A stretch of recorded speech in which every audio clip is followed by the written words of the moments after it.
'Twas the night before Christmas, the snow deep and white. The reindeer were set for their long winter flight. The elves were all wrapping the last gifts with care. The scent of hot cocoa hung sweet in the air. Old Santa sat slumped in his chair by the fire, his nose red and runny, his fever grew higher. He sneezed and he sniffled, he coughed and he wheezed. Oh dear, Santa groaned. I'm as sick as can be. Outside of the workshop arose such a clatter, a chopper arriving. What could be the matter? Away to his window old Santa did dash, threw open the shutters and drew up the sash. There on the snow, touching down with a thump, Marine One arrived with President Trump. Donald stepped down onto the snow with a confident stride and a soft orange glow. Hey, Santa! Trump called. You look tired, so tired. I'll be Santa this year. It's a job I admire. I've handled much bigger, believe me, it's true. The economy, China, I'll handle this too! Old Santa just blinked, then he started to grin. Hello, my old friend. Come in, come in.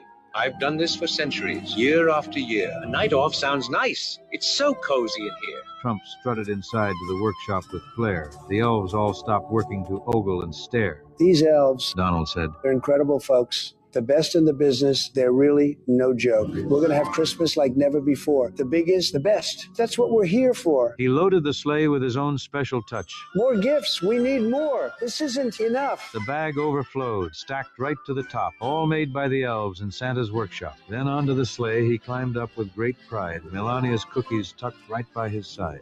He cracked the gold whip, the reindeer took flight. Now Dasher, now Prancer, let's do this thing right. On Comet, on Cupid, on Donder and Blitzen, we'll make history tonight, and poems will be written. The reindeer responded with thunder and spark, and off through the sky they blazed into the dark. For the daughters, a doll with a pretty pink dress. For the sons, a race car, shiny red, the best. Because boys will be boys and girls will be girls. It's just common sense. It's the real world. To Democrats' houses he came without spite, even though they'd complain and they'd fuss and they'd fight. He's a fascist! He left them face masks and 95 so that they'd feel safe when driving inside. Their cars all alone with windows rolled tight, they're still double masking at such a sad sight. Greta Thunberg bobbleheads too, a little voice box that screams, "How dare you?"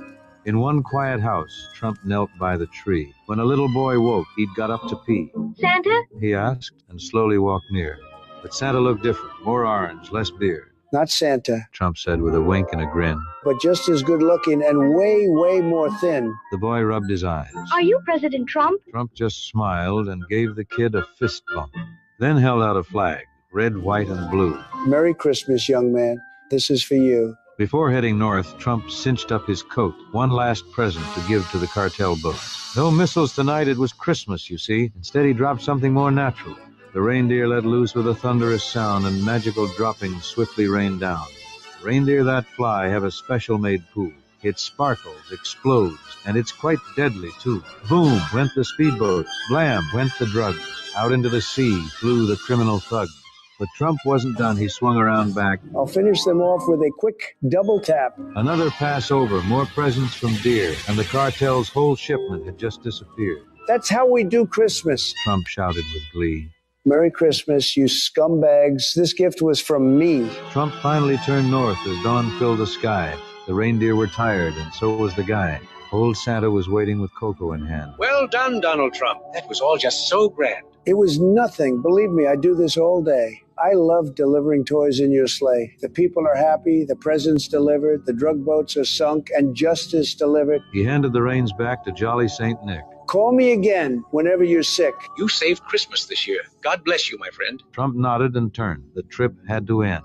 Marine One lifted off into the sky, and Santa waved back with a tear in his eye. Trump leaned out the window that cold Christmas day, real loud so Santa could hear him say, To the soldiers abroad and the farmers at home, to the builders, the truckers, wherever they roam, to the cops and the nurses, the teachers, the vets, to the kids in pajamas and the family pets, and even the haters, the losers, the fakes, and even Pelosi, that treacherous snake. Santa heard him exclaim as he flew out of sight. Merry Christmas to all, and to all a good night. But then Santa heard one more thing at the end. Let's make America great again.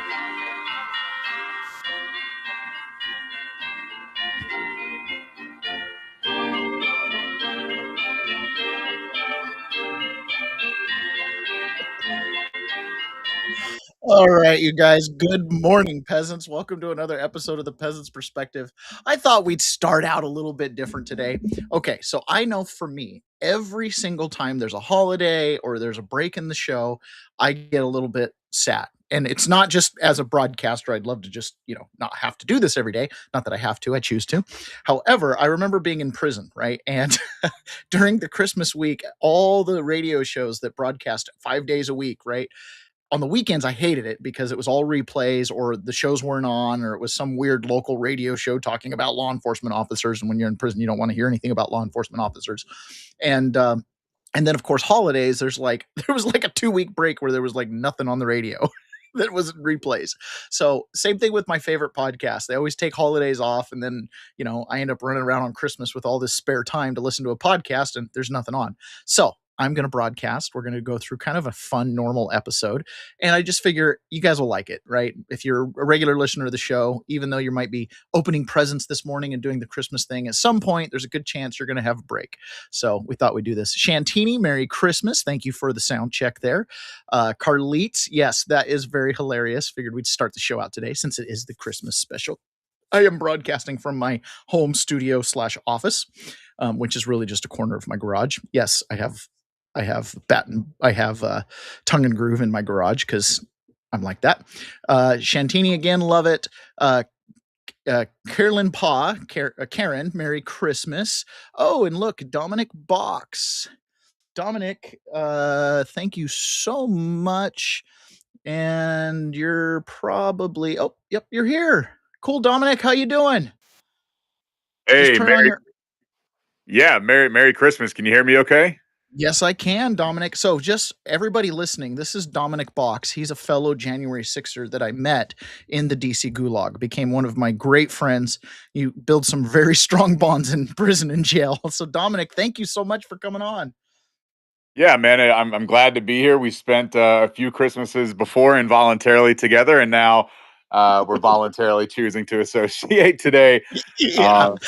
A little bit different vibe. And I'll tell you, I'm going to try to get down. I'm somewhere where I've only got Starlink internet right now. I'm taking a little sabbatical out to the Smoky Mountains. So I want to be judicious with my internet. But, we don't get a chance to have a reunion very often. So any chance to stay connected with some of you guys that I walk through fire with is awesome. So I'm glad to be here, Taylor.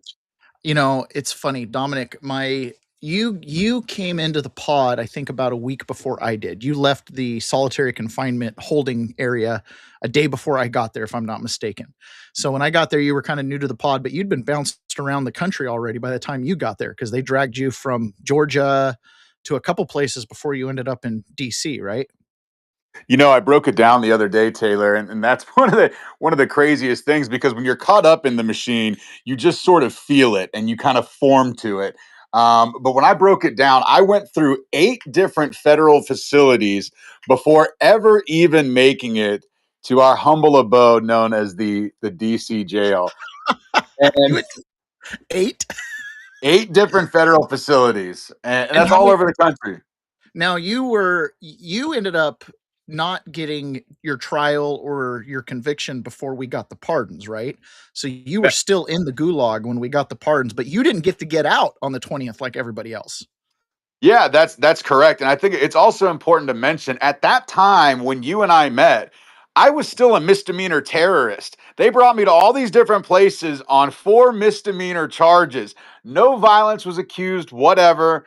And they still saw fit to bilk the American taxpayer for whatever ungodly sum is undoubtedly being spread to everybody but those who need it.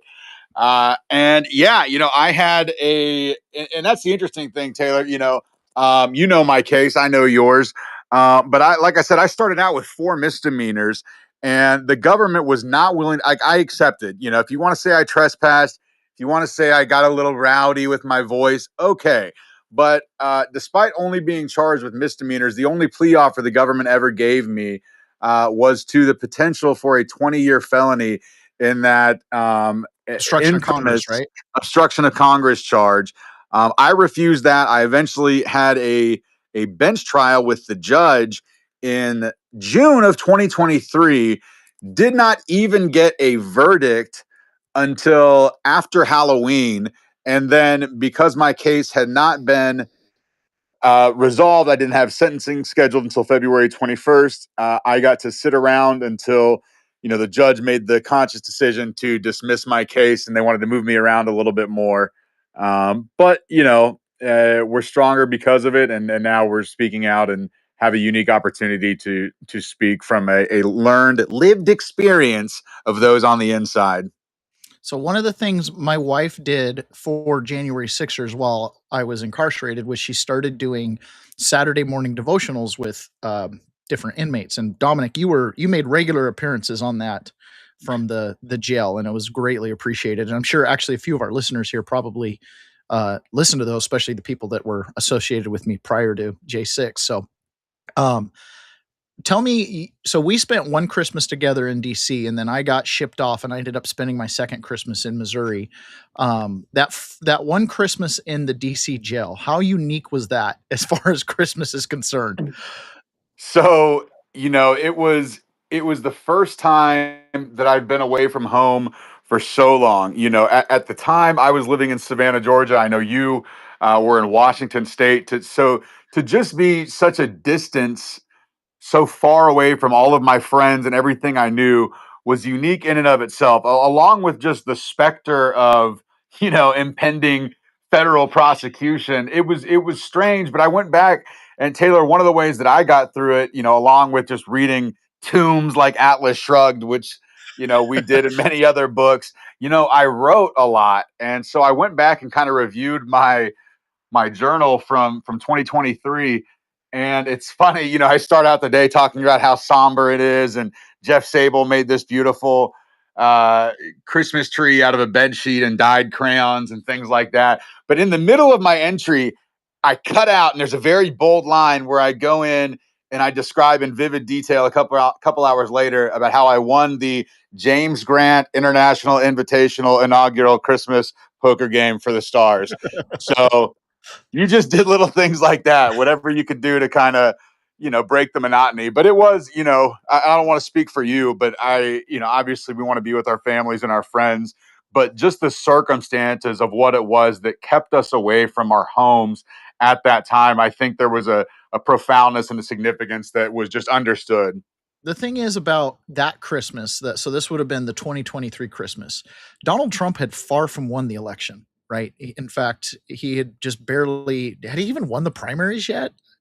I can't remember. He'd obviously announced, but we didn't even know if we were like, a pardon was like, that would be a great Christmas present next year, and so we were all looking at a minimum of a year plus left inside of wherever prisons we ended up in or jails. And so that was kind of like, for some of the guys that were in there in the pod with us, that was their third Christmas incarcerated. And yes, one of the inmates, Sable, he took a bed sheet. This all becomes contraband. Okay. This all becomes against the rules in there. But he took a bed sheet and he took crayons and he gathered up a handful of green crayons and basically melted them and turned it into a dye and was able to dye a white sheet green. And then just with scraps of paper and I don't know, whatever else he could do to make ornaments. People made ornaments, and we had a Christmas tree up. It was pretty awesome. In fact, I actually think I have a picture from that Christmas. Let me look and see if I've got it saved in my X pictures. Yeah, I think I may have just made a post about it, but that seeing the ingenuity of the guys like Sable and just the intestinal fortitude of those who were able to endure 3+ years of that type of insanity. It was incredible to behold, and then to become a part of it ourselves so intimately was pretty special. Yeah, it was let's see. The one picture I have is all zoomed in. I'm looking through here. I will send it to you so we can get it up on the screen for your viewers. Yeah, that'd be great. Oh, wait. Did I just see it? I did. Here it is. I got it right here. Don't worry about it. Okay, let me share this. Okay, so this was the Christmas 2023 picture right here. So there's my fat face right there. Let's see, Dominic, where are you at over here? Now I am very mysterious You're right looking. there. I'm directly to the right of the tree in the back. Right here. This is people can see my mouse circling your face. So this is Dominic Box right here, everybody.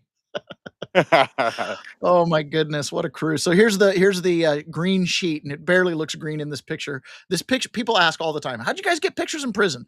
They gave us laptops for discovery. If you were pro se or you were in the midst of your trial and your attorney requested you to have access to your discovery, they gave laptops. Now, some laptops had the cameras either not present or broken. Some laptops still had a camera.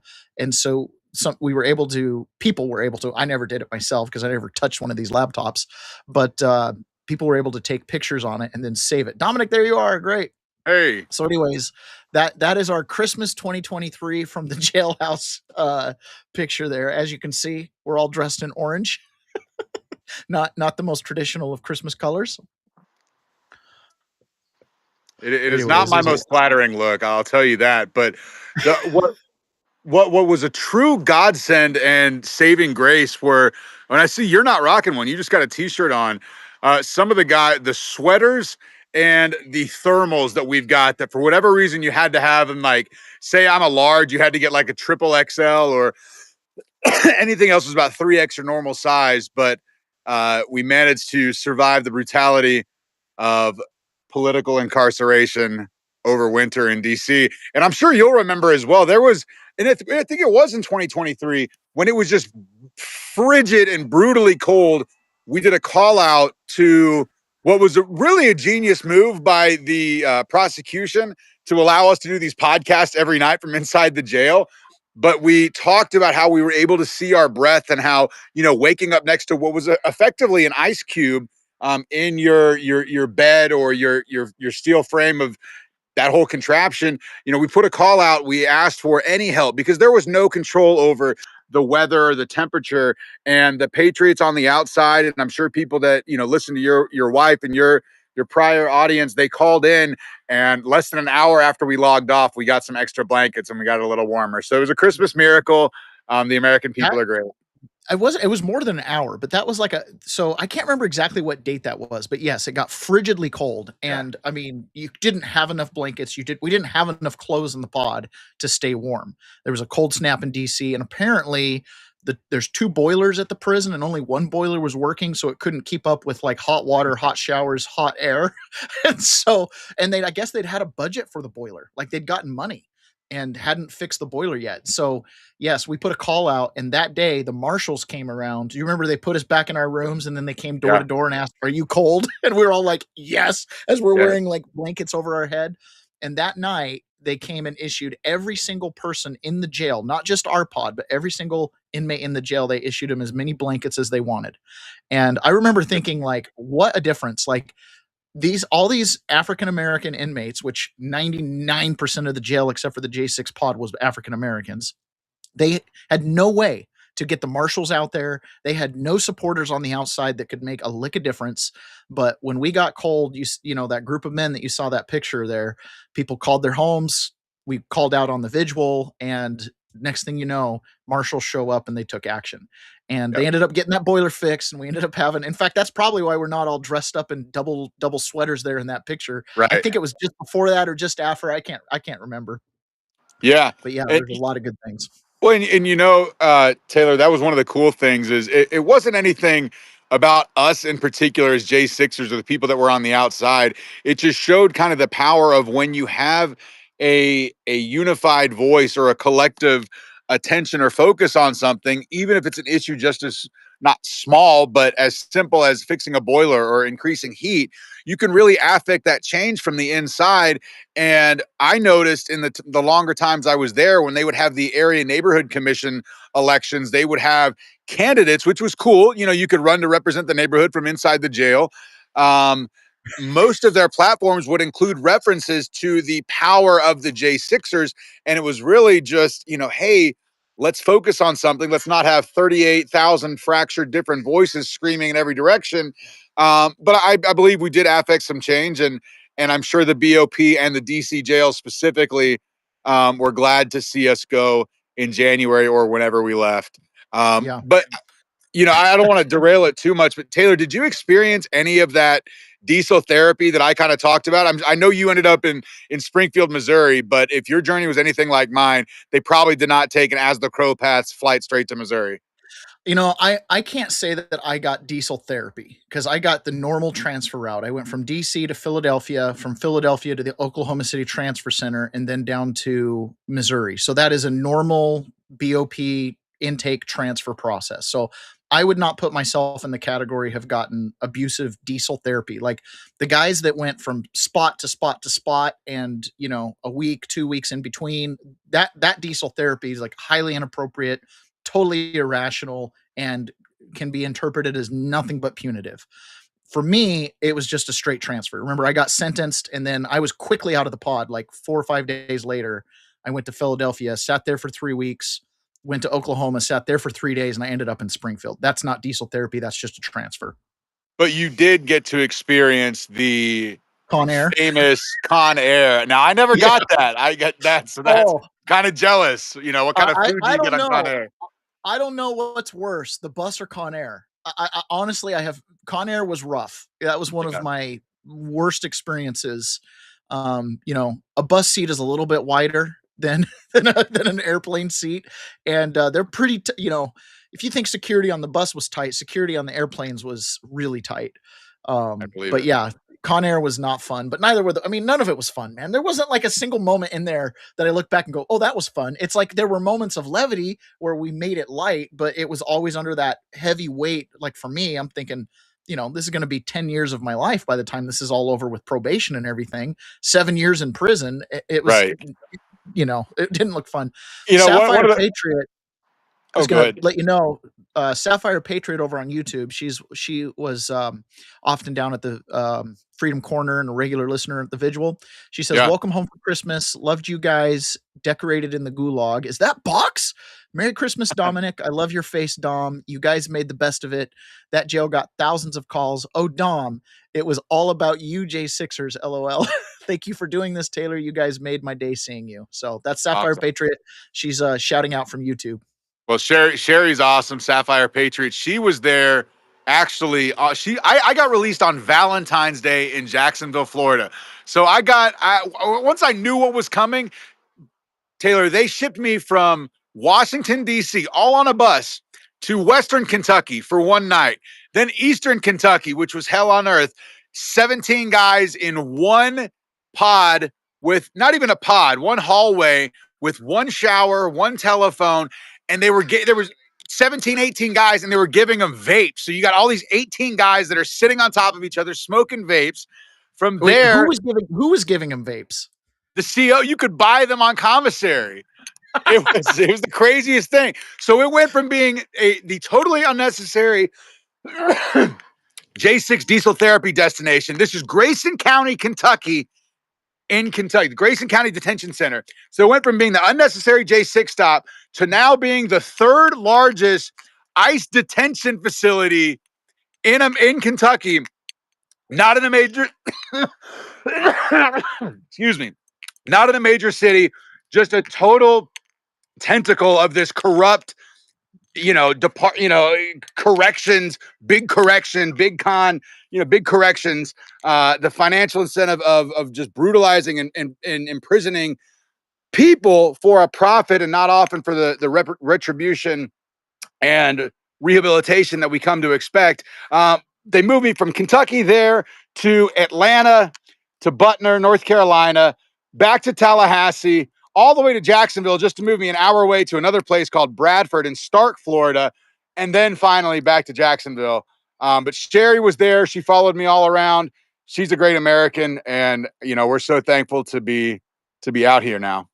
Dominic, if you don't mind, watch. I want to show you this video because something came up that I learned during our time in prison, and that is that politicians and sometimes judges actually own the buildings that the government leases back.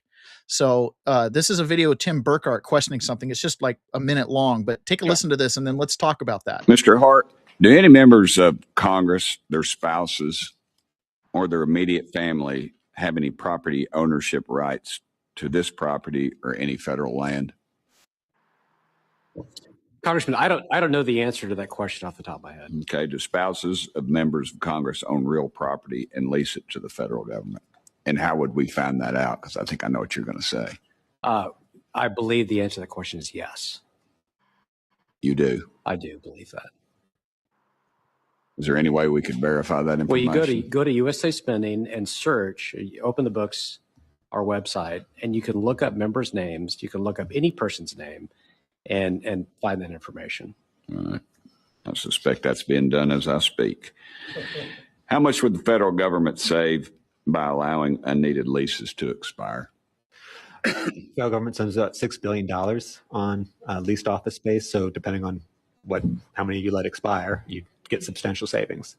Okay, so that was Burkar asking about politicians and then their spouses owning federal property or owning buildings that we think is federal property and leasing it back to the government. We see that with jails, don't we?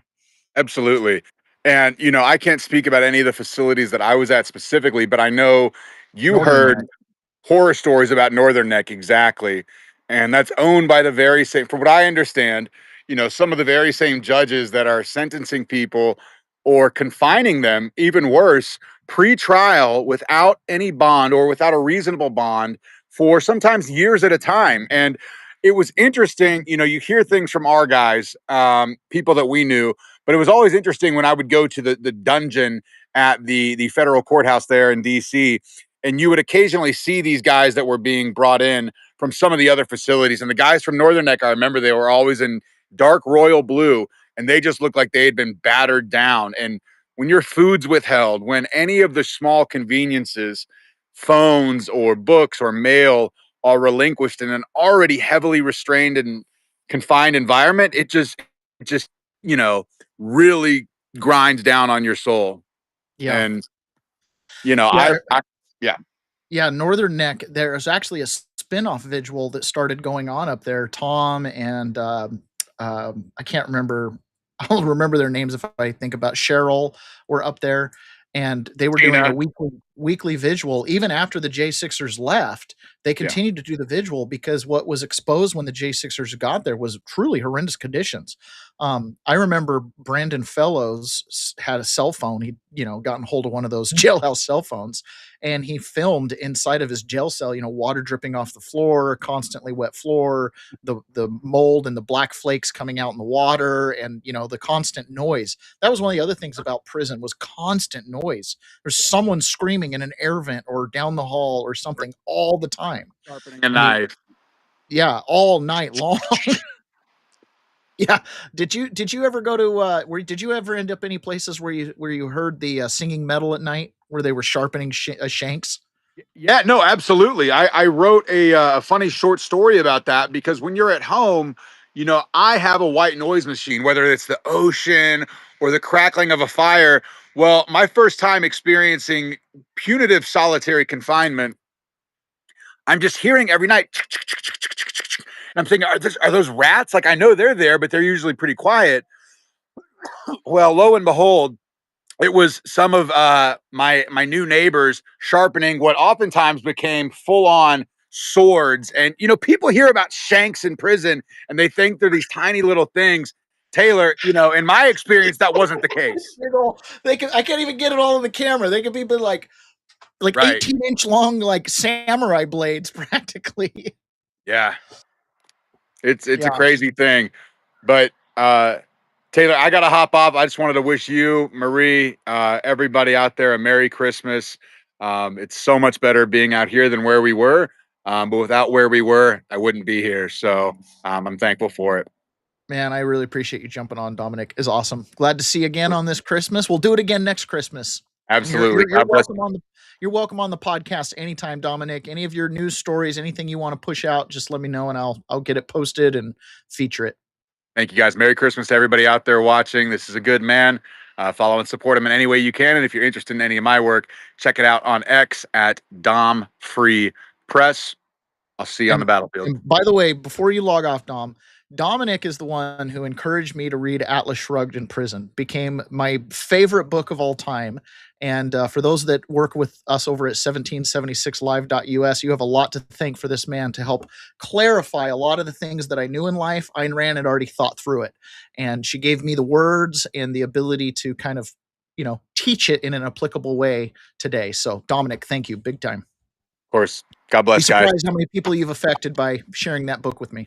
I'm happy to hear that. Man. And one thing, I'll button it up real quick. Even if you don't agree with philosophically everything that Ayn Rand espouses or believes herself or put into practice, that is truly just an epic work of writing that, as Taylor and I are both, voracious readers, I love to read, but that took a real commitment to get through it, not because it was too extravagant or, difficult to understand, but it was just an immense story that dealt with some very serious philosophical issues. And it was fun I think he actually even beat me to the end, but it was a pleasure reading that book and being here with you today. So we'll see you next year and long before then. All right. Sounds good. We'll see you, man. Bye. Oh, that was fun. That was fun to see Dominic again. I'm so glad you guys got to meet him. I reached out to a couple of other J6ers to see if they could join me this morning. And obviously Christmas morning is a little bit tricky to get someone to peel off. So I'm glad Dominic was able to join me. But before we move any further, I'm going to take advantage of everybody on here, and we're going to talk about AIM controllers. Ready to level up your game? AIM controllers is where custom meets unbeatable value, and right now it's the best deal of the year. We start with the official Sony and Xbox controllers, fully compatible with console and PC, no functionality lost. Then you go wild with custom features, smart bumpers, paddles, grips, stick height, custom buttons, even design your own PS5 snap panels. And here's the part that no one else is doing: lifetime warranty on all modified parts. That's right, lifetime. What other company does that? Exactly. Normally, a fully loaded setup could run you $400, but during our one price promo, it's just $209 USD or $182 Euro for Jen over listening in England, no matter how many features you add. Use code RUMBLE at checkout and lock in. This is your sign. Go to aimcontrollers.com and build the last controller you'll ever need. So my daughter is in town for Christmas with her fiance. Yep, she got engaged while I was in prison. And anyways, they were sitting down on the couch yesterday with their laptop open and two controllers plugged in, and they were playing a video game together. And I just thought, man, it's a new world. I've never played a video game with my wife. Okay, so let's jump into our show here. One of the things that is going on in the Supreme Court is they are just about ready to get rid of... Oh, gotta find the right tab. They're just about getting ready to get rid of congressional districts that are drawn based on race. So that is a great thing, and I gotta find it here. Here we go. This is a new format when I broadcast from home, so it takes me a second to get everything moving here. But there's a push right here to get rid of congressional gerrymandering based on race. And Democrats are testing the president's authority because they're terrified. They're terrified that they can't import, for instance, illegals for voting blocks today.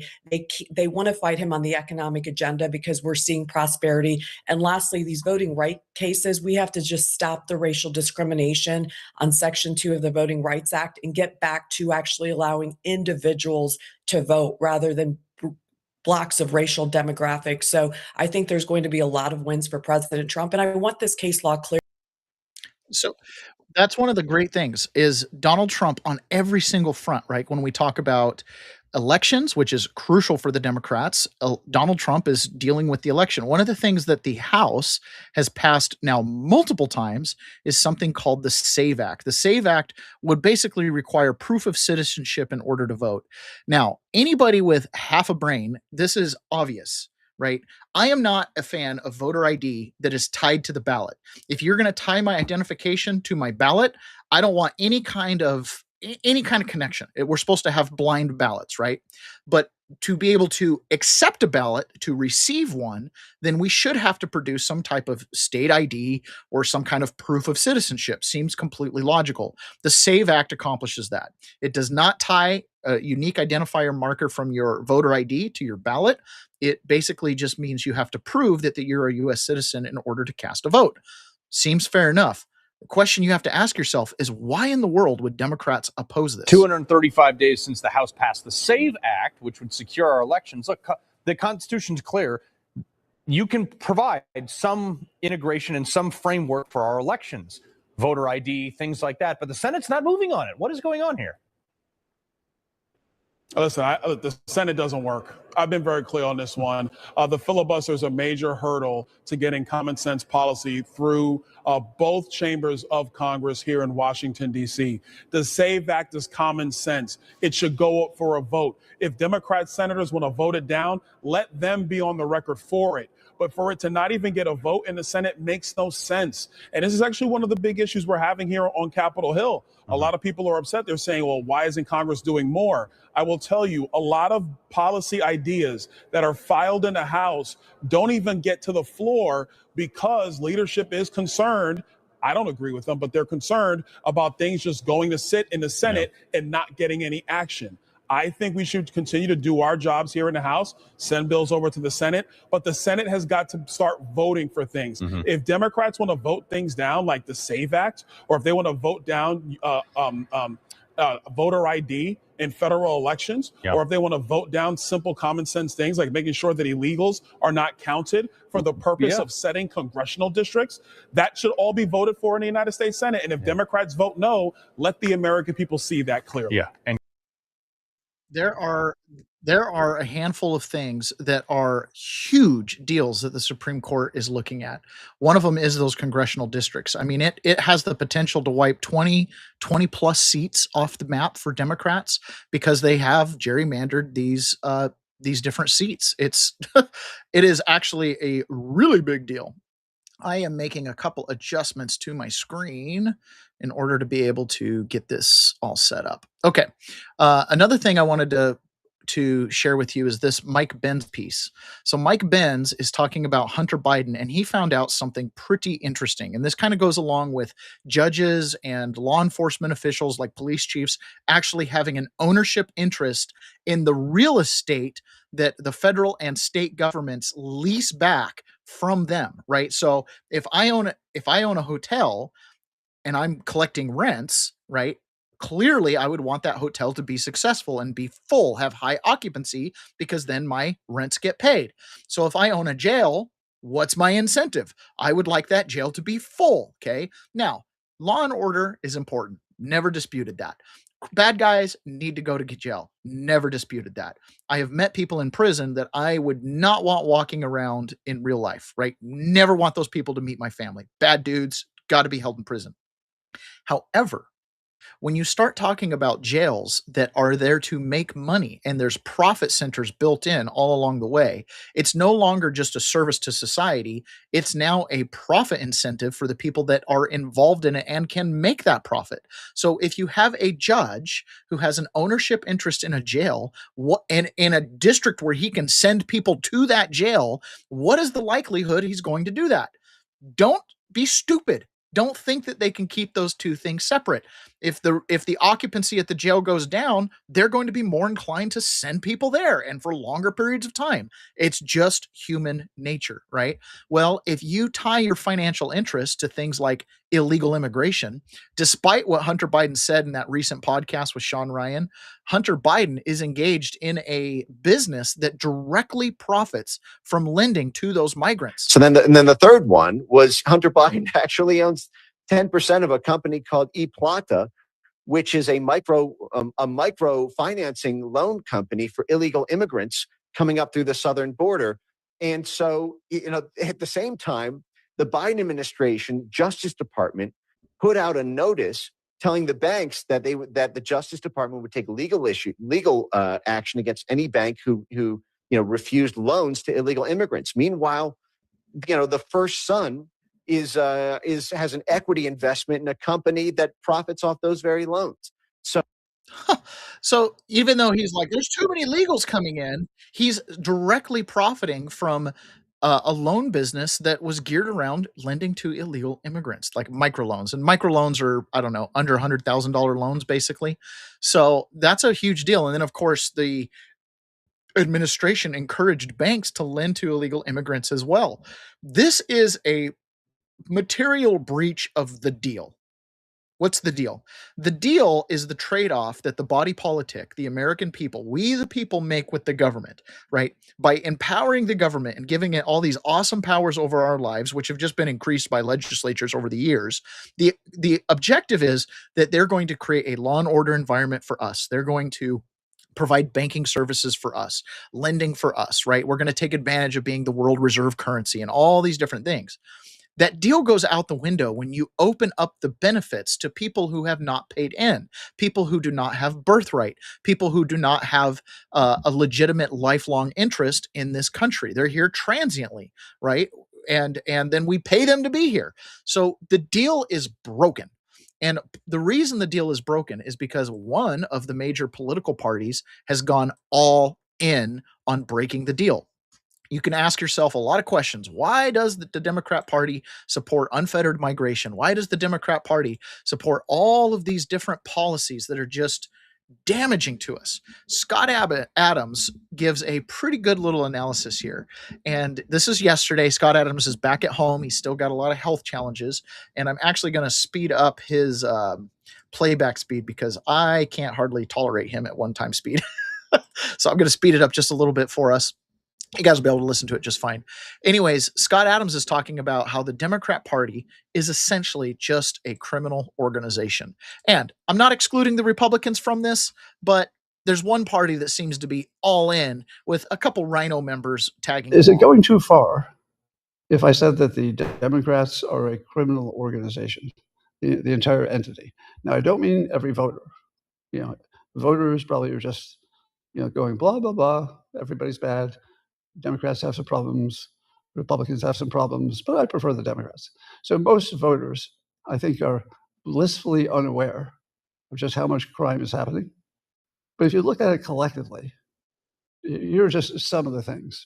So you've got thousands, if not millions, of NGOs, and we know now that the NGOs are essentially money laundering operations. So those would be mostly Democrat criminal organizations, or at least they'd be involved in something that would be, I think you would call it money laundering. We know that these SNAP funds were massively stolen and that was primarily by Democrats. We might find out that Act Blue is a criminal organization. I think we will. Some people say that our elections were rigged primarily by Democrats. That would be crime. You could argue how proven that is or not, but in my opinion, I think the rigging of elections is just a fact. And I think it leans heavily toward the Democrats. Not that no Republicans ever cheated, but probably there's a pretty big difference in scale. Then there's everything in California. Basically, it seems like every dime that California gets, it just disappears. The fire recovery money didn't go to the people who were recovering. The bullet train never happened. The money for the homeless didn't help anybody. So pretty much everything in California is even worse than Minnesota. And it's all criminal. To me, it looks criminal. And then you got this whole operation where the Democrats find ways to fund teachers who are all Democrats, and then they donate to Democrat people. So you got some kind of circular money laundering thing. Then you've got the main Democrats who pulled the Russia collusion hoax. You've got the Clinton, what was that big Clinton initiative that was probably just a money laundering thing? Yeah, the Clinton Foundation, thank you. So pretty much every major story that involves gigantic fraud seems to be Democrats. Now, just to be clear, I'm not giving Republicans a pass. Maybe they're just better at it, right? It's hard to believe that all the crime is just on one side of the political aisle. That would be weird, right? But am I wrong? Am I in a bubble? Am I in some kind of a bubble where I'm only seeing the Democrat bad behavior? I hear lots of accusations about Trump personally, but that stuff tends to be all transparent and public. He's not hiding it. It's in the news. You can tell he did this with crypto. You could tell he did this with whatever. So you can disagree or not like what Trump does, but that's still not Republicans. That would be something you don't like about Trump. So am I wrong that this is so imbalanced toward Democrats that if you said the Democrats are, at least as a party, not the individual voters, but it seems like a criminal organization. And I mean that without any hyperbole. I mean that without any hyperbole. Let me get my camera back on. That's pretty good. So Donald Trump actually truthed that out on his Truth Social. So of course it's going to get millions of views. That is kind of an interesting take. Am I in a bubble? Right now, I believe that every single state government, and I know this because I've worked with people in, I don't know, I haven't counted. It's not all 50 states, but it feels like that some days. It's probably 25 or 30 different states where I've worked with people intimately with core issues, with jurisdictional issues, with like property rights and stuff like that. I've dealt with some probate situations in different states around the country, just kind of a smattering of kind of the peasants' challenges when it comes to interacting with either local or federal government throughout the whole country. And almost without exception, every single person who just feels like the system's not doing its job, that they're being kind of screwed over by something, they all say, well, this is the worst in the country. Like this little county in Ohio where it's just an good old boys club, and it's just corrupt as they come. And I'm like, everybody thinks that their state government or their local government is corrupt when you have to interact with it. And a lot of that has to do with the mechanisms, right? The actual logic of the system is kind of geared up against you. And I kind of believe it has a lot to do with the Trading with the Enemies Act, because it declares the people of the United States commercial enemies of the United States, which then instituted a registration and licensing regime, which we all live under, and is actually pretty oppressive because it was designed against the commercial enemies of the United States, which is kind of an advanced topic. But basically, the bottom line is the people get screwed over and over and over again. So if the Democrat Party is a criminal organization, we know what's going on in Minnesota, with the unfettered immigration of Somalis that have then taken advantage of the social safety net systems that we have. For example, 75% of Somalis are on full government welfare programs, everything from Section 8 to SNAP to any other programs that they qualify. Over 50% of all Somalis that have come into the country came in through actual blatant, on its face, subjective immigration fraud. Kristi Noem, we're going to play a clip from her in a little bit talking about that. But then you've also got states like Maine's got issues. There's Illinois' got issues. And there was a report that came out yesterday from California. Apparently, California has got some pretty issues. If we think what's been going on in Minnesota is bad, wait until you hear about California. California Congressman Kevin Kiley, he is sounding the alarm in his home state, saying under Governor Gavin Newsom's leadership, it has become the, quote, fraud capital of America. And we have team coverage. Our national correspondent, Alana Austin, is on Capitol Hill with more on the investigations into Tim Walz. But we start with correspondent Heather Myers, who has more on what is going on in California. A rainy day out there on the West Coast. Heather, what can you tell us? Well, good afternoon to you, Katrina and Andrew. This latest report was issued by the state auditor, and that's a nonpartisan position. That state auditor now puts 8 state agencies on the high-risk list of agencies to watch out for things like fraud and mismanagement, as well as waste. Here's a look at that 92-page report. Newly added to the high-risk list is California's food stamp program. If the state doesn't get the improper payments under control, it could cost an extra $2.5 billion. Also on there is the Department of Finance, which was tasked with giving out COVID relief funds. Critics say $32 billion of that was taken by fraudsters. Then there are infrastructure issues like California's deteriorating dams, and also the high-speed train that's already cost taxpayers $18 billion without a single section of track complete. Other reports cite $24 billion spent on the homeless issue that critics claim the state lost track of. More recently, there's a report that says California cell phone users paid a surcharge for years to upgrade the state's 911 system. Here's Congressman Kevin Kiley talking about what happened to that plan. that after spending $650 million on that system, the state is totally scrapping it and starting over, completely wasted the money because the technology doesn't work. Mind you, we are very close to Silicon Valley in Sacramento, and yet the government can't figure out how to make basic technology perform. So California is looking at, let's see at the headline here, a 92-page report, $70 billion in taxpayer funds have been lost. I'm going to say that again, $70 billion. All this hoopla over Minnesota, $9 billion. California, $70 billion.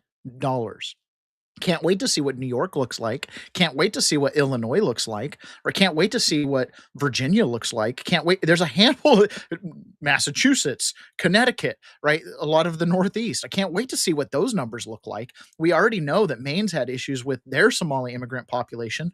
I'm sure the numbers are going to reach into the billions. This is a result of the popularity of Doge, right? People going in and actually assessing all of these different states and listening to systems. Oh, John Attacker says my sound is good. Great. I got this new microphone. Super excited about it. It's Shure. It's not their super high-end one, but based on everything I read, this should do the job for me just fine. So anyways, I'm very excited about it. I was not loving my last mic. When I would listen back to the podcast, I could hear myself breathing. People say they didn't notice. I noticed. Hopefully this one stops that. We'll see. Okay, so Council of Economic Advisors came out with another report, and this deals with inflation. And again, it goes to the question of, is the entire Democrat Party just one giant criminal organization? When you look at the way states and who runs those states, how their individual economics are, this report is telling us that it turns out blue states have higher inflation than red states. To the data, conservative states are seeing prices rise slower than their liberal neighbors. Conservative states are seeing prices rise at 2.5%, liberal states at 3%. Cost differences cited as a potential reason for people moving to states with cheaper prices. You have seen there's a lot of data that suggests there's been massive migration away from blue states into red states, in part because these cost of living issues, which certainly are policy related. And the gap is even wider when you look at the bills hitting families every single month. Energy prices, I want to point this out, liberal states. Here in Washington, yes, our fuel prices have come down.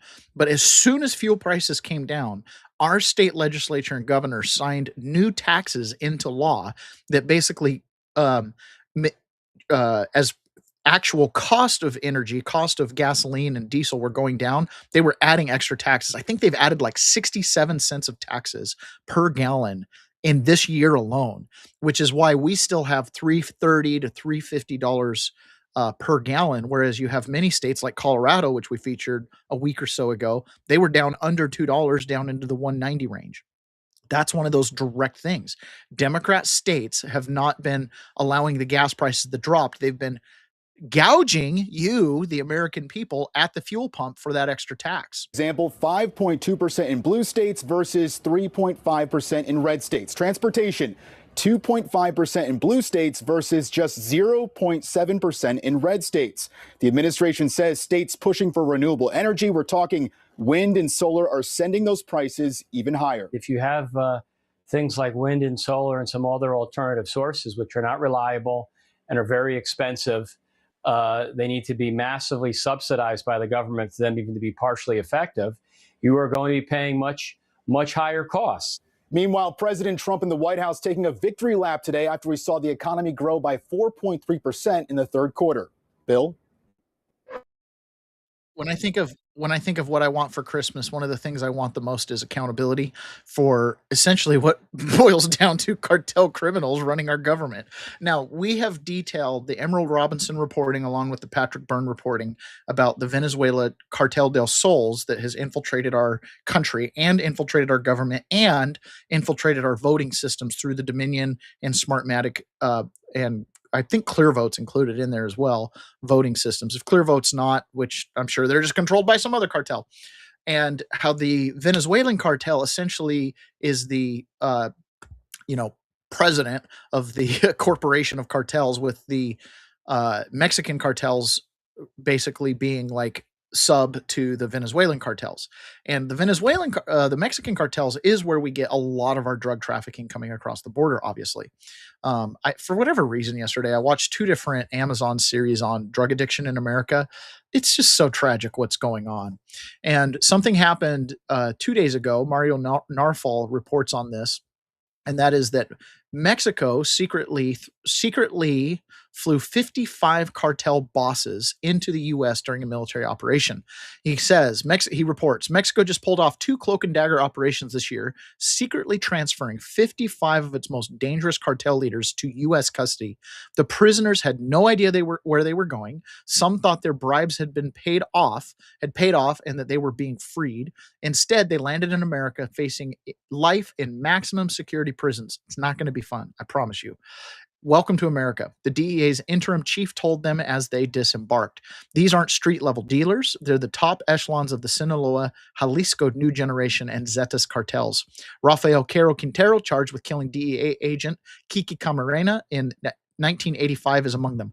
I cannot believe it has taken 31 years to finally get Kiki Camarena's killer in prison. Of all the things we've done with Mexico, NAFTA, USMCA, everything else, that guy couldn't be turned over.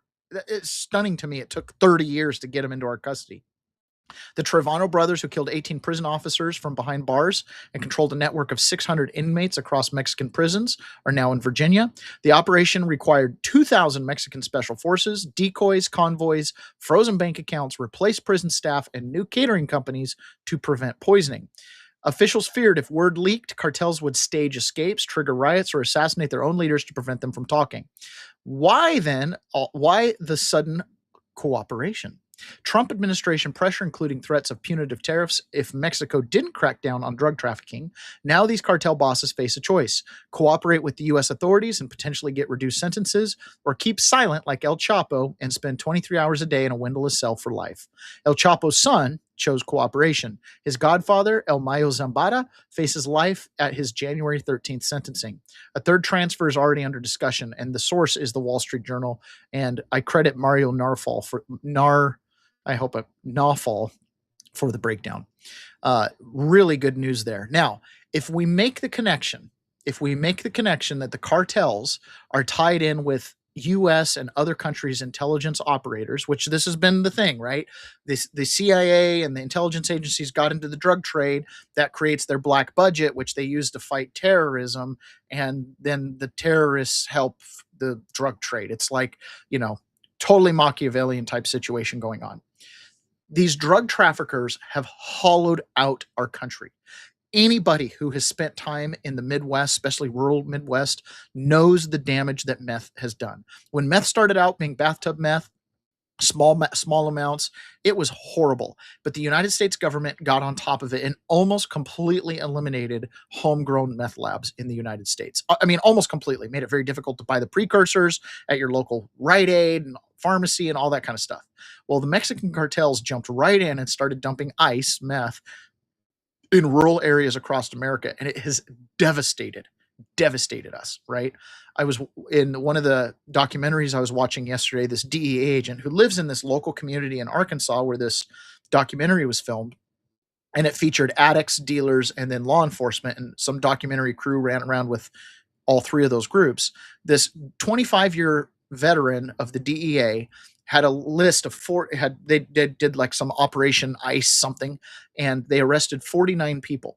Of the 49 people they arrested, 48 of them were just local community members. And he pulls up the list of, all the arrests, DEA, their little picture thing they do. And he goes, all of these people here, and he scrolls through all the bottom of the people on that list. He says, all these people are addicts.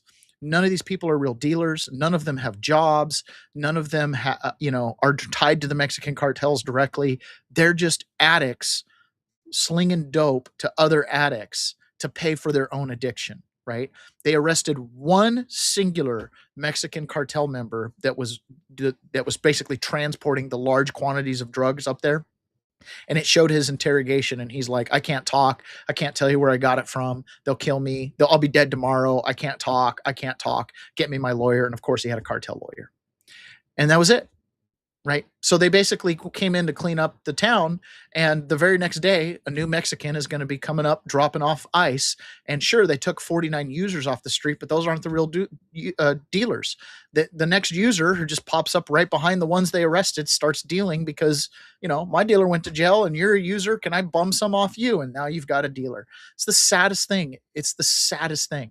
So knowing that the intelligence agencies might be involved with this, stuff like what's going on with John Brennan, who ran the CIA, right, being the subject of an actual criminal indictment at a grand jury is a big deal, right? By arresting all of these cartel members, bringing them over to the country, there's a possibility some of those 55 might talk and they might point the finger, and this grand conspiracy we see to overthrow the United States government, we might see just how deep those tentacles lie. Last night, we broke the story that former CIA Director John Brennan and his lawyers have told a federal court. They took an extraordinary step and told a federal court he has been informed, John Brennan has, that he's going to be a target of a criminal grand jury investigation in Florida.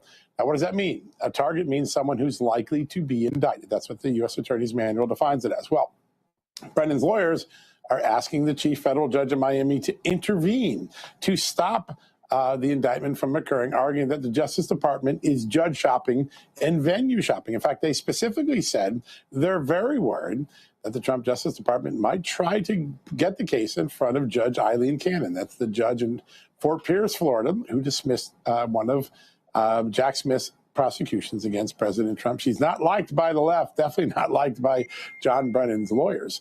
But today, that letter has been made public. We wrote about it, and all eyes are watching the grand jury proceedings in Miami to see if something happens in the next few weeks, given what John Brennan's lawyers just revealed to the world.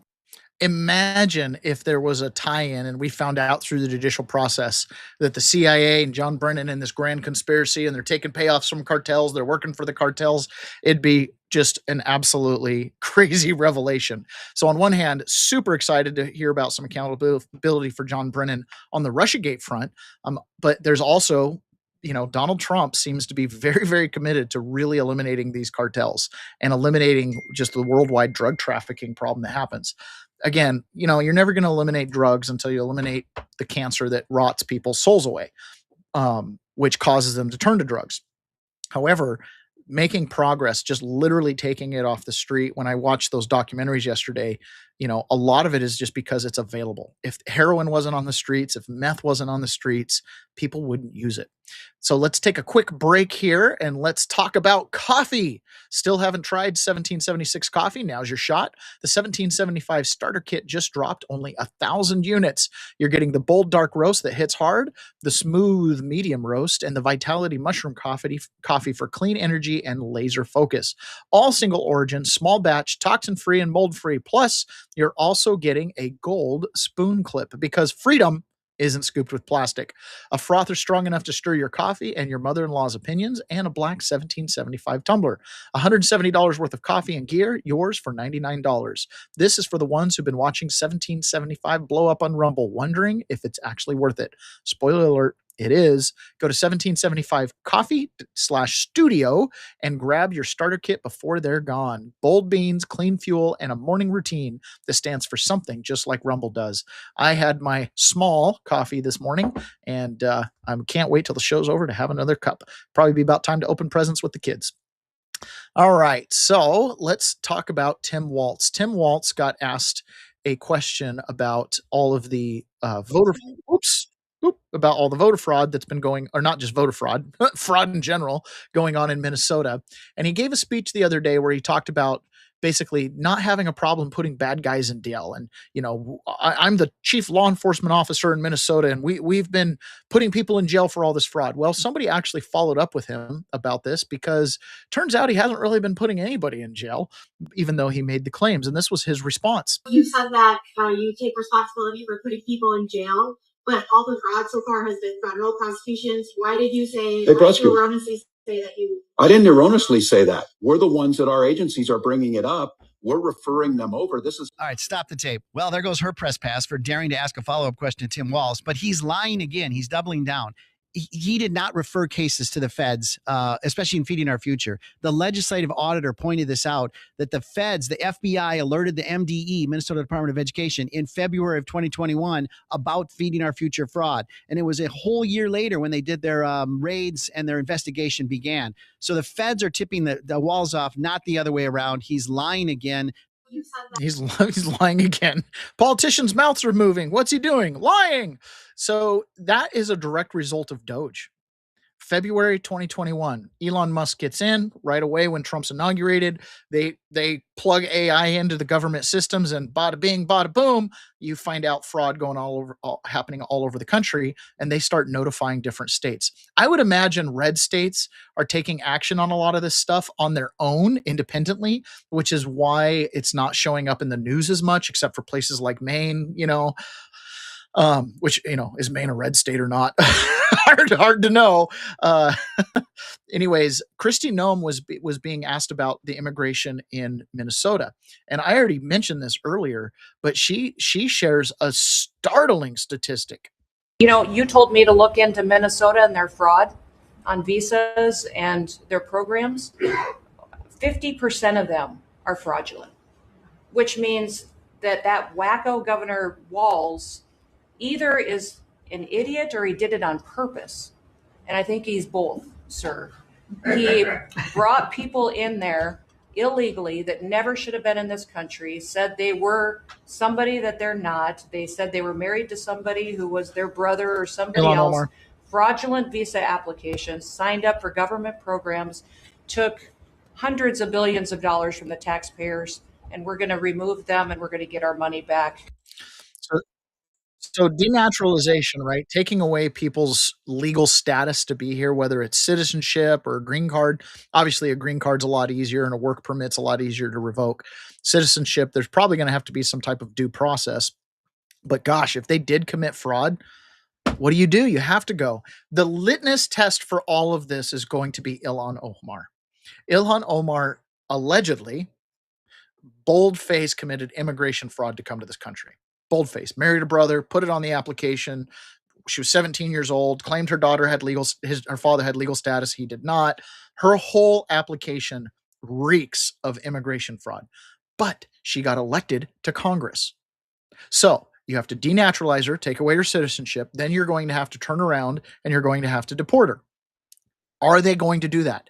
Does DHS have the willpower to do that? It's easy for Kristi Noem to point it out. It's easy for Trump to put a truth social post, but to actually go forward and do it, that would send shockwaves through the Somali community. If Ilhan Omar isn't immune, I'm not immune.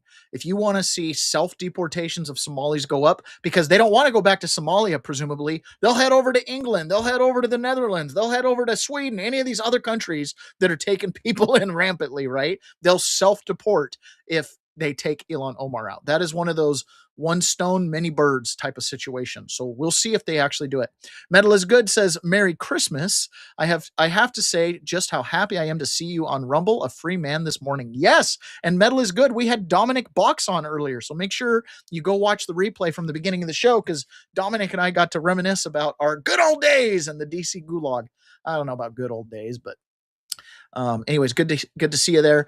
Carlitos, I can't wait to see what Houston, Harris County fraud looks like. Yeah, I imagine there's going to be fraud in every county. It's just the nature of the game. It's a question of scale, right? It's a question of, have they institutionalized and made the fraud the program? It's one thing for somebody to individually go and get a bad loan or fill out a bad application or something like that. It's another thing when the government straight up encourages it. Okay, Donald Trump was taking phone calls from NORAD yesterday, kids calling in to track Santa, because, every year NORAD tracks Santa, which is really fun. And Donald Trump, true to his character, was pretty clear about this Santa Claus character. We got to make sure he's a good guy. On him. Yes. Right. I hope he will be right. Good. Has a tracker on him. Okay. Well, we track Santa all over the world. We want to make sure that Santa is being good. Santa is a very good person. We want to make sure that He's not infiltrated. That we're not infiltrating into our country a bad Santa. So we found out that Santa is good. Thank you. Bye. Santa loves you. Santa loves Oklahoma like I do. You know, Oklahoma was very good to me in the election. So I love Oklahoma. Don't ever leave Oklahoma, okay? Don't ever leave Oklahoma. We got to make sure Santa's a good person. That's why we track him, and he is a good person, so we're letting him go. Oh, so fun, man. Donald Trump has got to be one of the funniest presidents we've ever had. But he's not wrong. We do have to pay attention to Santa. Anybody who comes across our borders, especially in a red sleigh being pulled by mythical reindeer with shiny noses, right, is highly suspect. So if anything goes wrong, Christmas Eve, Christmas morning, Santa Claus is going to be one of the first subjects. This right here is Santa Claus having to answer some pretty tough questions about a situation he found himself in last Christmas. When I found her body just, lifeless on the floor,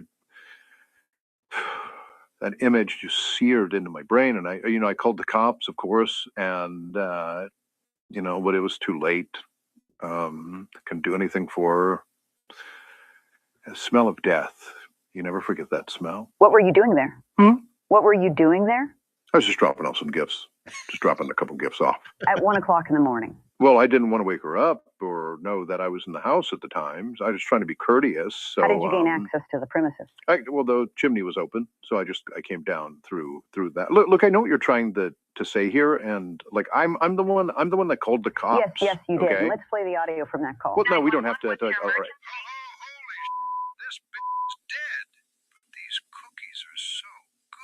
Okay, yeah, I had a couple of cookies before I called. I don't think that makes me a murderer or anything like that. Right, but you were wearing gloves that night. Oh my God, you people! I wear gloves. Okay, they're prescription gloves. My doctor prescribed them. You have a hand disease? I don't have to tell you that. That's HIPAA. That's HIPAA. I don't have to tell you. That's a HIPAA violation. I'm being HIPAA violated right now. Sure. Okay, I'm the victim here. Okay, Mr. Claus, can you speak to the naughty list you've made? Miss Jameson was supposedly Oh my God, on it. it's just a list. It's a list. Everyone makes lists. It's a list of people that I think don't deserve material goods every year. It's not that big of a deal. Schindler made a list. He won an Oscar. Mr. Why are you Claus? getting mad at me Mr. Claus, for making if it a she was on the normal thing that naughty people list, do why is were make you bringing lists? her This is exactly how they got my boy Diddy. This is exactly how they got Diddy. Everybody makes lists. She was on the naughty list and showed up dead. It's a little comic relief. I thought that was kind of fun. But Donald Trump's right. Anybody who's coming across our border needs to be vetted, even Santa Claus, because, you never know. Metal is Good said, I absolutely love this. Yeah, it's a fun one. Okay, Donald Trump also took another phone call on Christmas, and this right here, I need to clip out this little bit because it's one of the funniest things I've ever heard. Listen to this. He was really good. Well, he sounds like he's good. Sounds like he's got a good mom too, right? Yeah. Say, we love President Trump, right? That's so nice. Yeah. We voted. Oh, wow. I'll bet your mom voted properly. I bet your we love. That's the part. I bet your mom voted properly. Our mom loves Trump. I bet your mom voted properly. I had a funny little thing happen to me yesterday. So my oldest son's got a girlfriend, and my kids are like, they're kind of done with the whole dad went to prison thing. And anytime I bring it up, they're like, Dad, you always bring it up when our friends are around. I don't mean to do it. I don't know why I do it. Just seems to be this running joke. But I guess my son's girlfriend was talking to my wife, and she kind of said in a casual way, but kind of in a little bit of a funny way. She's like, well, my dad voted for Trump. So when they told me, your son's, I don't want to say her name, but when she said, her dad voted for Trump, when I next saw her, I looked, and it was just after they'd had the conversation. I looked at her, I go, only your dad? Just your dad voted for Trump? Anyways, I thought that was pretty funny. I'm going to clip that, hopefully your mom voted the right way. It's pretty funny. Okay. One of the things that also happened in the news yesterday was we found out that the Southern District of New York, the SDNY as it's called, where all good cases go to die, had an extra 1 million plus documents on Jeffrey Epstein that they had not turned over to Pam Bondi. Now, keep in mind, early on in Trump's presidency, there was a big hoopla about Pam Bondi saying the information's coming down from New York. We're going to review it. Stuff sitting on my desk, right? There was this big, huge deal about the first binders they gave to influencers in the White House that had all publicly available information.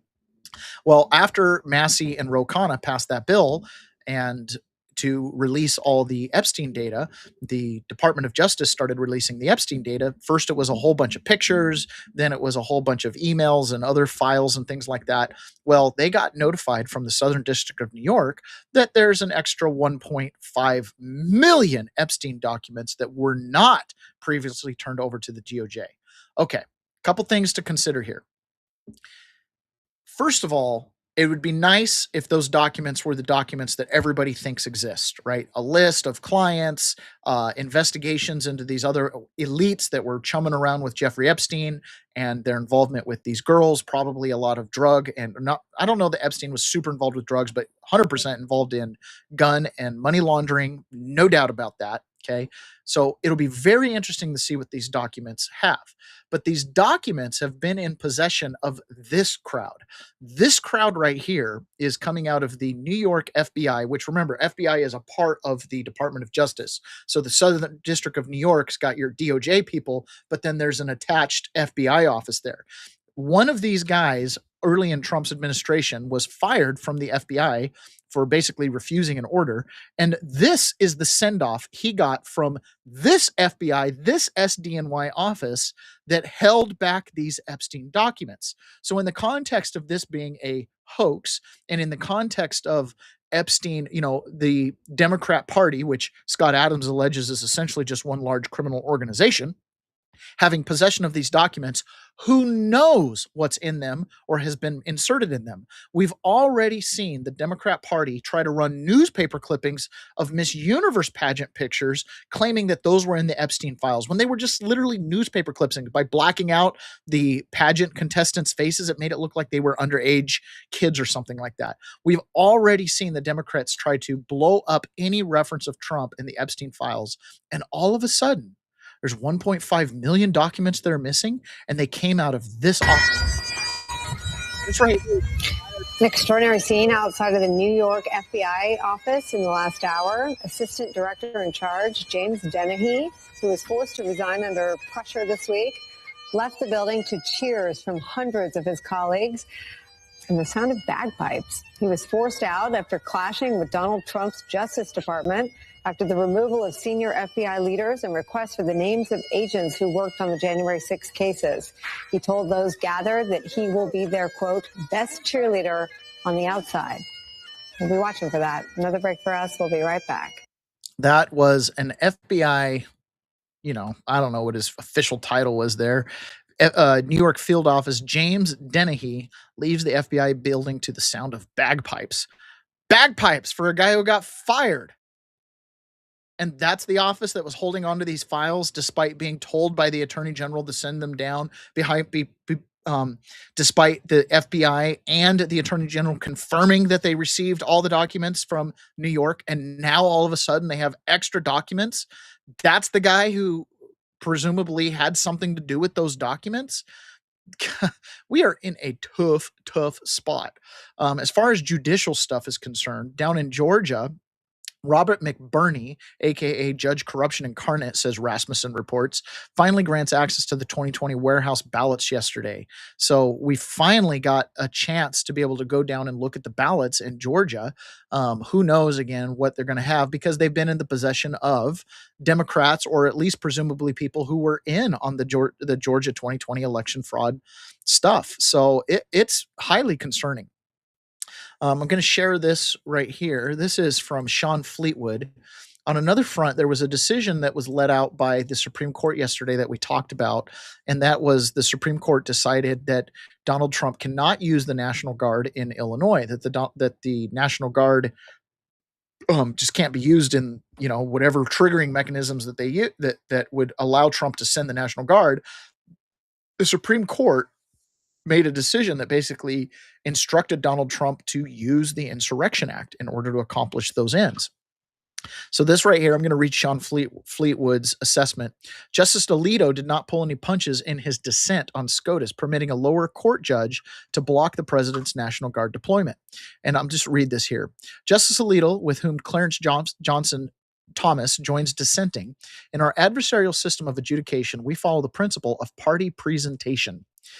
If a party passes up what seems to us a promising argument, we do not assume the role of advocate. Instead, we normally decide the question that the parties choose to present. So the idea is the judge doesn't make up arguments. Even if there is a really obvious argument that could be made, they only decide based on the arguments that have been presented by the attorneys themselves. In this case, so this is Alito and Thomas dissenting. In this case, the court has unnecessarily and unwisely departed from that standard practice. It raised an argument the respondents waived below, and it now rules in respondents' favor on the ground. To make matters worse, the court reaches out and expresses tentative views on other highly important issues, which there is no relevant judicial precedent and on which we have received scant briefing and no oral argument. For the first, the court suggests that the principal statutory provision involved in these cases, 10 U.S.C., contains a restriction that has no grounding in the statutory text, namely that unable with regular forces to execute the laws of the United States actually means unable with regular forces to execute the laws of the United States for reasons other than lack of authority to do so. State in such numbers he considers necessary to execute those laws. In the lower courts, the parties have argued that the phrase regular forces means civilian federal law enforcement officers, not military service personnel. Respondents explicitly adopted this position in the district court. That court disagreed. But when the government challenged his holding in the Seventh Circuit, respondents declined to defend the lower court's interpretation. And the Seventh Circuit did not reach the issue. The government stay application of this court asserted that any defense of the district court's interpretation has been waived, and the respondents did not dispute either that assertion or the correctness of the government's contention that regular forces means federal civilian officers. Thus, the argument that regular forces means the military was either waived or forfeited 3 times over. So the whole point of this here is that the National Guard, according to the plaintiffs who brought the suit, the Democrats and their lackeys, did not argue that National Guard should not be included in regular forces. So the Supreme Court is adding that in, is what they're saying in this dissent. Ignoring this history, the court ordered the parties to file supplemental briefs on the meaning of regular forces. Respondents, understandably, rode with an argument suggested by the court and argued for the first time, contrary to their position below, that regular forces means the military.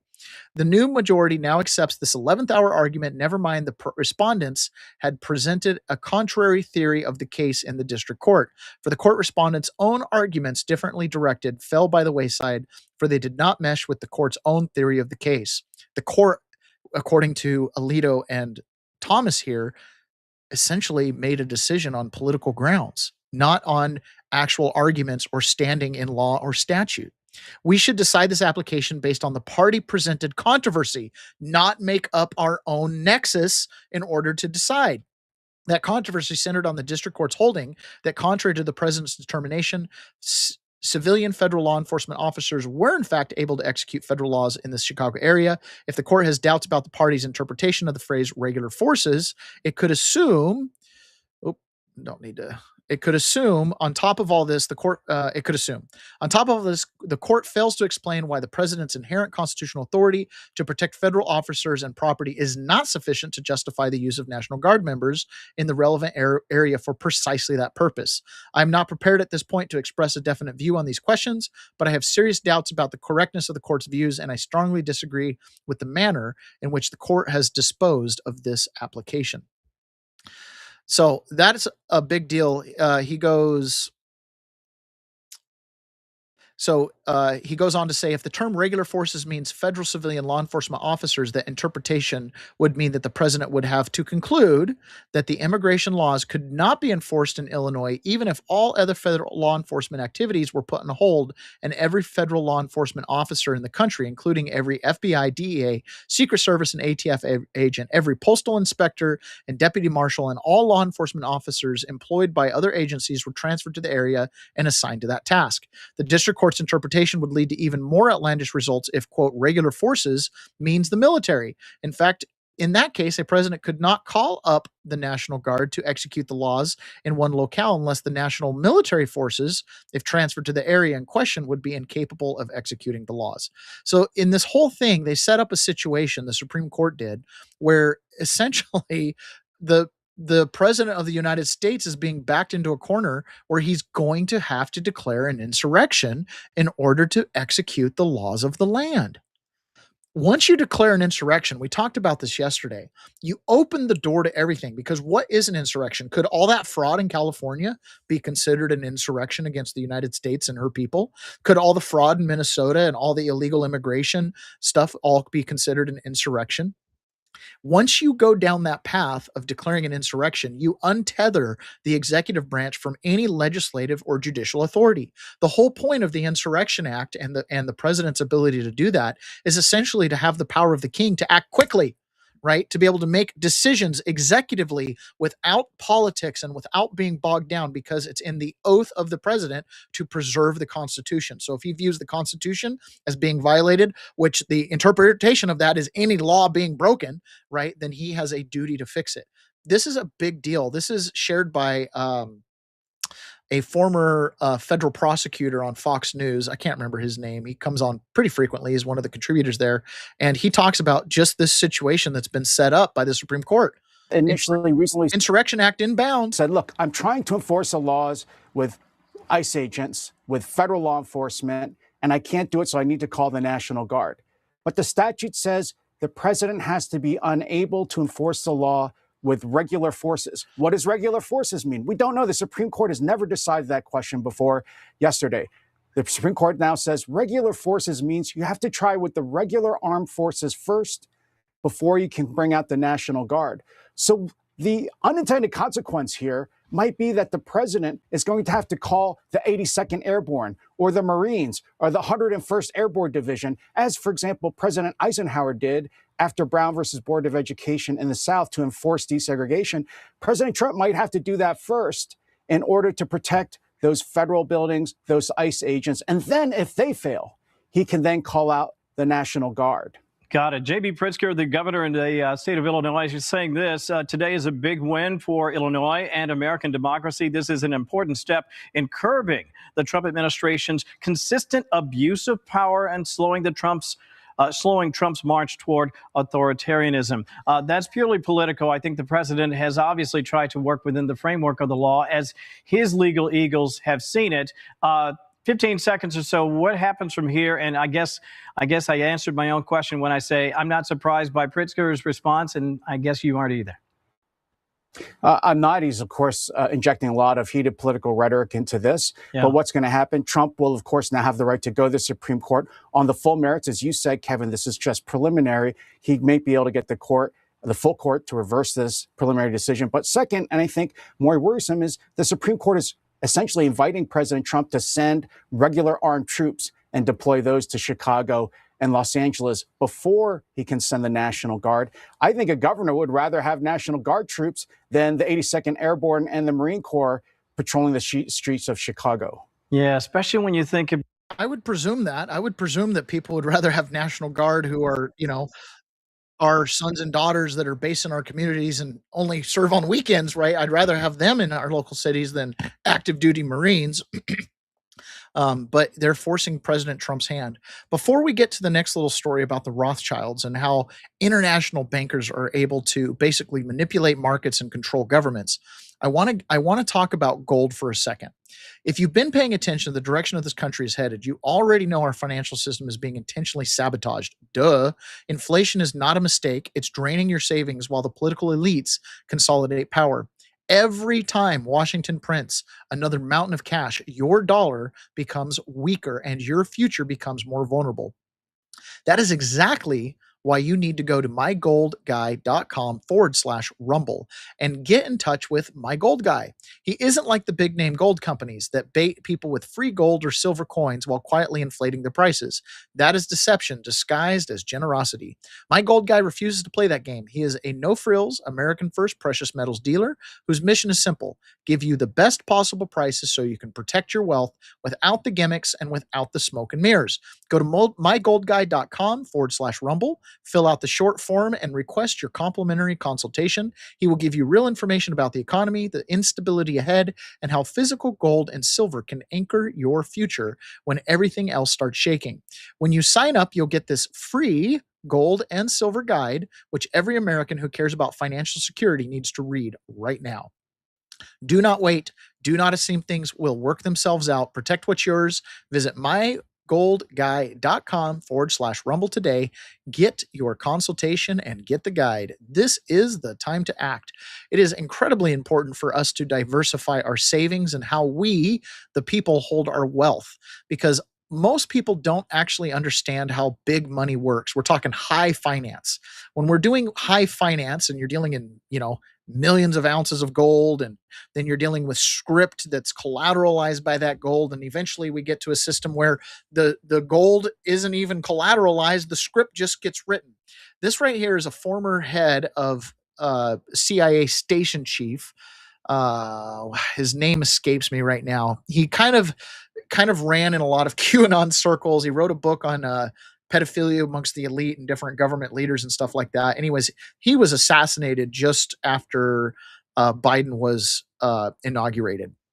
And his name escapes me right now. Anyways, but he's talking here about how the Rothschilds and all central bankers are able to take nothing and turn it into something, like, for example, land. And it's important for us to understand this, because this happens all the time. When we talk about the Democrat Party being a criminal organization and all the grift and graft, that's down here at this level. There's another level of corruption up here. These are the real masters of the universe, the people who actually influence entire governments. It's because of their ability to do stuff like this. When Rockefeller or the Rothschilds want to buy land in Paraguay, they simply give themselves a $3 billion fake bank account, transfer the funds through the SWIFT system, and pay cash for real land. So they've basically stolen that land with an act of fraud. There are two really big predictors of revolutions. The first is the concentration of wealth, which compound interest does, which is why banks are evil. And the second is loss of faith in the legitimacy of the government. We're there. Okay? The US public has zero faith in the instruments of government at the state, national, and to some extent the local level.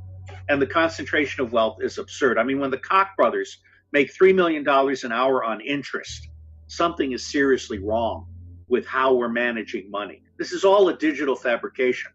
But the bottom line here is that the banks have stolen $43 trillion.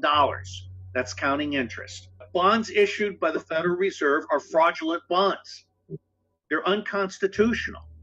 They're technically illegal.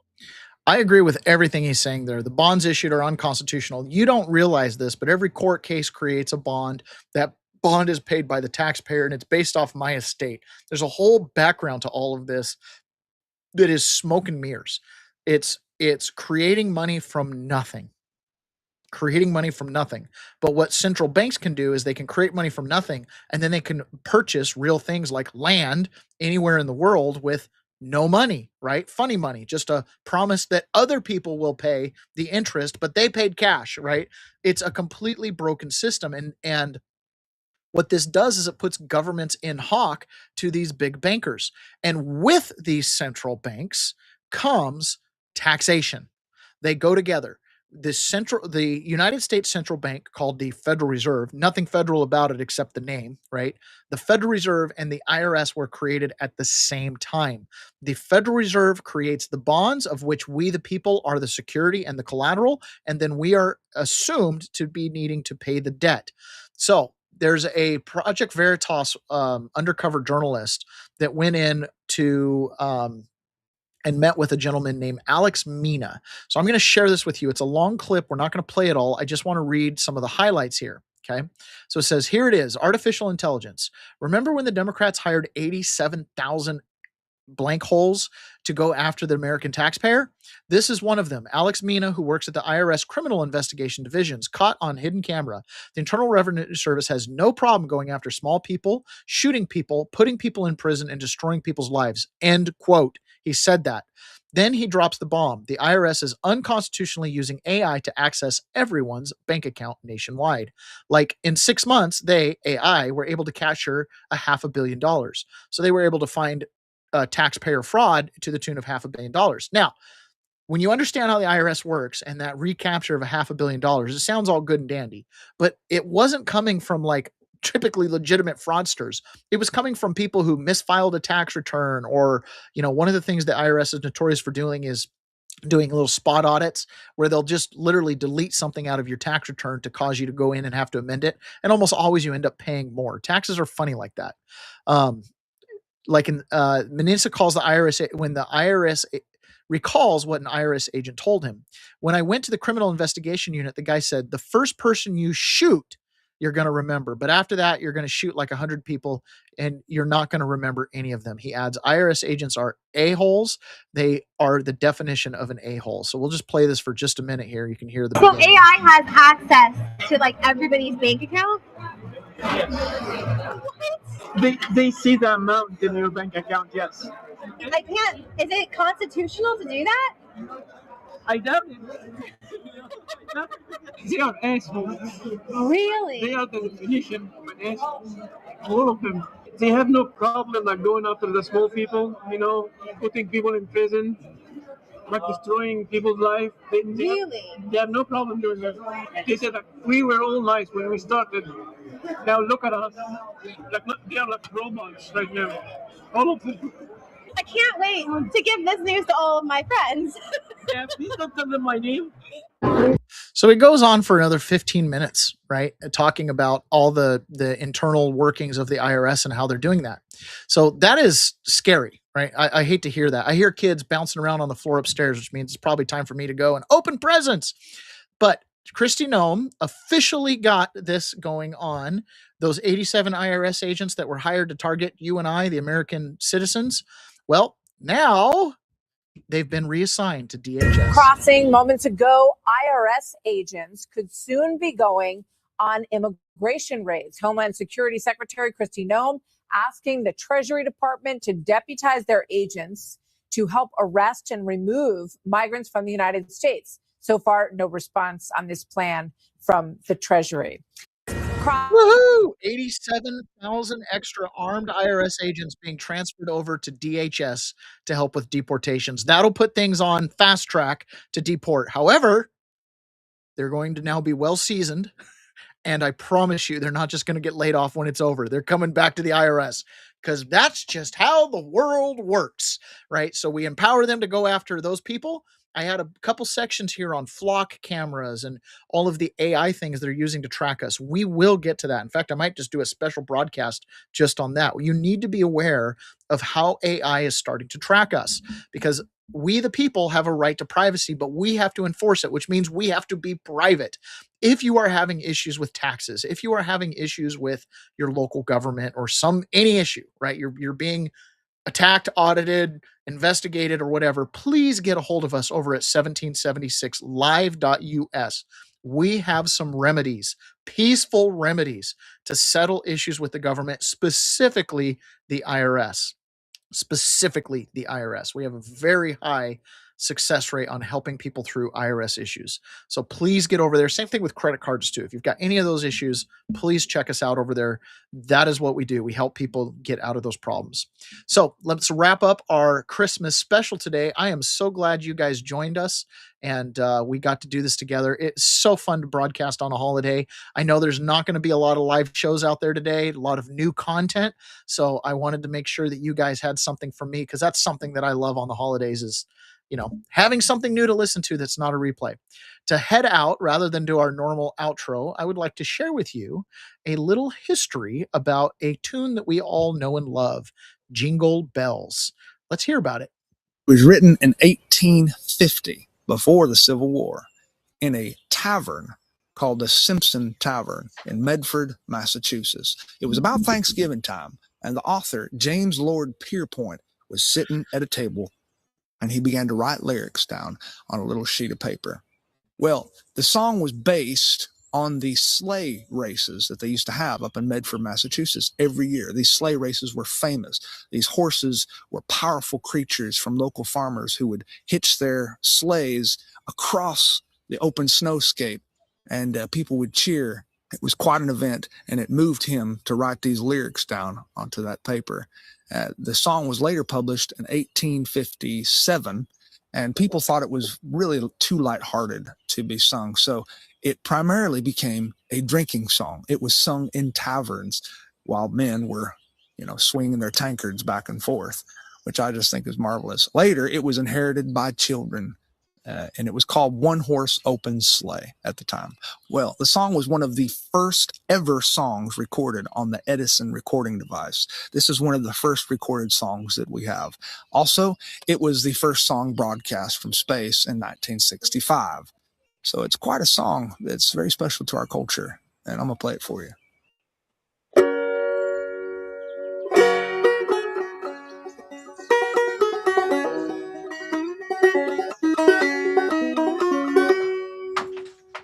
Dashing through the snow in a one-horse open sleigh, o'er the fields we go, laughing all the way.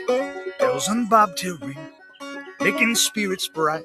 What fun it is to ride and sing a sleighing song tonight. Oh, jingle bells, jingle all the way. Oh, what fun it is to ride in one-horse open sleigh. Jingle bells, jingle all the way. Oh, what fun it is to ride in one-horse open sleigh.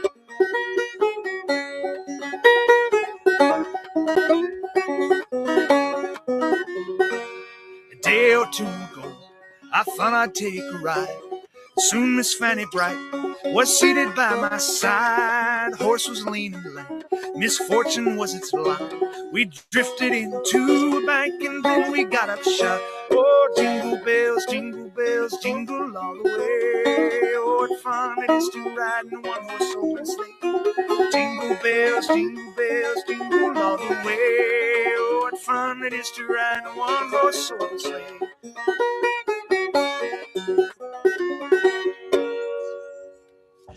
Merry Christmas, you guys. Merry Christmas. Merry Christmas. Merry Christmas. And we'll see you tomorrow. Love ya. Bye.